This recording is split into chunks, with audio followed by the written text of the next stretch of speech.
Good morning students, నేను మోహన్ని. Exams రాయబోతున్న students అందరికీ directors తరఫున ఆల్ ద బెస్ట్. ఒక మూడు చిన్న విషయాలు, మ్యాక్సిమం 1 minute కంటే ఎక్కువ తీసుకొని మీ టైం. ఫస్ట్ వన్, టెన్షన్ పడకుండా ఎగ్జామినేషన్ రాయండి. లాస్ట్ మినిట్ దాకా చదవటం అనేది చెయ్యొద్దు. అండ్ నైట్ నిద్రపోవటం చాలా చాలా చాలా ఇంపార్టెంట్. రెస్ట్ అనేది ప్రాపర్గా లేకపోతే ఎగ్జామినేషన్ టైంలో డ్రోజీగా ఉంటుంది. మిగతా రోజుల్లో పక్కన పెట్టేయండి, టైంకి పడుకోండి. సౌండ్ స్లీప్, నైట్ పూట సౌండ్ స్లీప్ చాలా చాలా ఇంపార్టెంట్.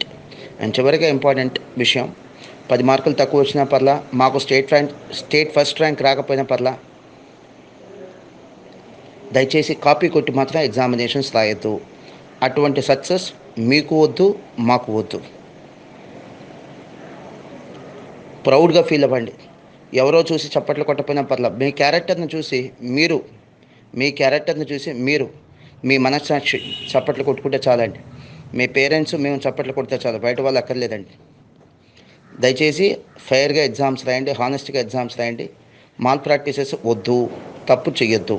God bless you.